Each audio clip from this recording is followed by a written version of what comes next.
Back in my channel which is still life with study. Still life with study में आपका बहुत ही welcome है।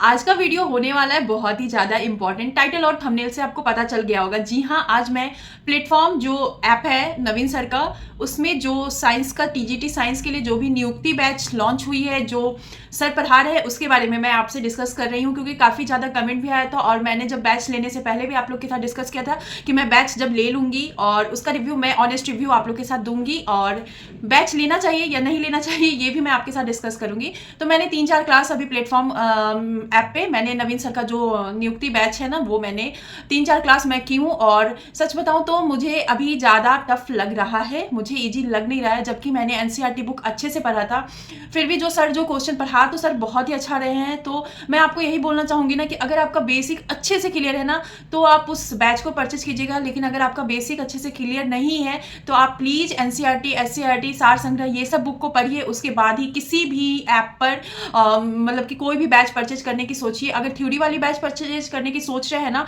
तो वो जरूर परचेज कीजिए, उसमें मैं नहीं बोलूँगी। लेकिन हाँ, जो इस तरह से नियुक्ति बैच के बारे में काफ़ी ज़्यादा अच्छा रिव्यू था और मैं भी रिव्यू अच्छा ही दे रही हूँ, खराब नहीं पढ़ा रहे हैं, बहुत ही अच्छा पढ़ाते हैं। बट यही है ना कि जिनका बेस मजबूत है उनके लिए बेस्ट है। और क्योंकि मुझे भी 2-3 बार में कई सारे ऐसे क्वेश्चन हो रहे हैं ना, जिसको 2-3 बार उस क्वेश्चन को देखना पड़ रहा है। तो मैं ये सोच रही हूँ कि जब मेरा इतना मतलब कि मैंने एनसीईआरटी बुक भी पढ़ रखा है और फिर अदर जो बुक सब होता है वो भी मैंने पढ़ रखा है, उसके बाद मुझे इतनी प्रॉब्लम हो रही है, तो जो फर्स्ट टाइम एग्जाम दे रहे होंगे तो उनको कितनी प्रॉब्लम होगी अगर बैच ले लेंगे ना।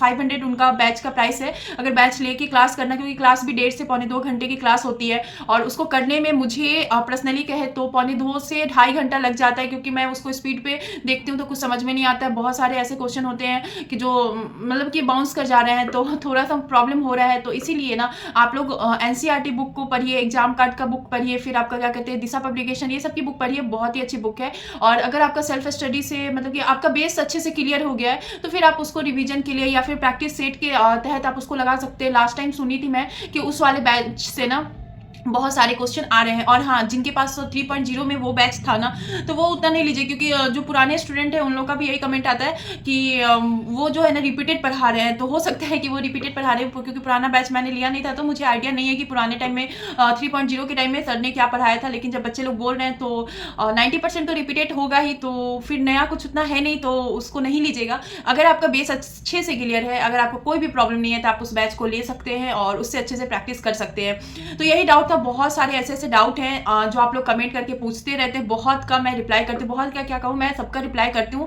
चाहे वो निगेटिव कमेंट हो चाहे वो पॉजिटिव कमेंट हो। निगेटिव कमेंट को भी मैं अपने तरीके से जो मुझे सही लगता है वो मैं रिप्लाई करती हूँ, जो पॉजिटिव कमेंट होता है उससे मैं बहुत ज़्यादा मोटिवेट होती हूँ। और जो भी आप लोग बोलते हो मैं वही वीडियो लेके आती हूँ, क्योंकि ये चैनल स्टडी ब्लॉग का है। लेकिन आप लोग को इन्फॉर्मेशन अच्छी लगती है तो मैं सोचती हूँ कि चलो जो भी इन्फॉर्मेशन हो, जो सही इन्फॉर्मेशन हो, वो मैं आपके साथ शेयर करूँ। तो इसीलिए आज मैं सोची कि चलो एक वीडियो बना के ही आप लोग के साथ बताती हूँ कि वो बैच कैसा है। क्योंकि इसके बाद ना आप लोग सचिन सर के बैच का भी रिव्यू के बारे में पूछ रहे थे, क्योंकि आप लोग बार बार यही पूछते हो कि कौन सा बैच परचेज करें। तो मैं तो फर्स्ट बैच परचेज के लिए तो मैं मना ही करती हूँ कि अगर फर्स्ट टाइम आप एग्जाम दे रहे हो तो बैच परचेज करो, अगर second time third time exam दे रहे हो तो बैच परचेज मत करो। और आप लोग कमेंट करके बोलोगे कि तो फिर आपने बैच क्यों परचेज किया, तो मैंने बैच इसलिए परचेज किया क्योंकि मुझे लगा कि मेरा बेस क्लियर है, तो मुझे प्रैक्टिस सेट बनाना है, प्रैक्टिस करने की बहुत ज़रूरत है। तो उसमें मैंने भी जैसे कि सुना था कि अच्छा है ये है, तो फिर मुझे लगा कि चलो बेसिक अच्छे से भी क्लियर हो जाएगा। हर एक एनसीईआरटी बेस्ड पे जब ऑब्जेक्टिव आएंगे तो जो भी एग्जाम टाइम प्रॉब्लम होती है ना, वो नहीं होगा, अच्छे से क्लियर हो जाएगा। बट मुझे वैसा कुछ लगा नहीं,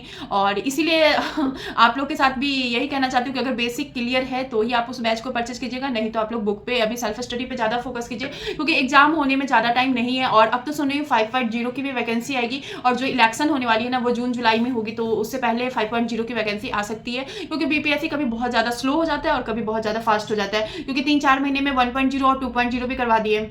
और यहाँ पे अब साल होने को है, जब से इसका नोटिफिकेशन आया आपका जनवरी फरवरी में 1 साल हो जाएगा, तो साल होने को है। और अभी तक कुछ भी नहीं पता, रिजल्ट का भी पता नहीं, और कभी कुछ होता है कभी कुछ होता है, तो बीपीएससी का कोई भी भरोसा नहीं है कि कब क्या होगा। हाँ, ये कहूँगी कि आप लोग अपनी प्रिपरेशन को करते रहिए, ताकि जब एग्जाम का डेटा है तो आपको ये नहीं हो कि ये भी कवर करना है वो भी कवर करना है। ऐसे मैं जो भी नोट्स बना रही हूँ वो मैं कम्युनिटी पोस्ट पे आप लोग के साथ शेयर करूँगी। तो अगर फर्स्ट टाइम चैनल पर विजिट कर रहे हैं तो मेक श्योर चैनल को लाइक सब्सक्राइब शेयर जरूर कीजिएगा। अब मिलूंगी किसी और वीडियो में, तब तक tata bye bye, take care, हमेशा हैप्पी रहिए, खुश रहिए और पढ़ाई करते रहिए, अपने जीवन को बेहतर से बेहतरीन बनाते रहिए। Bye bye.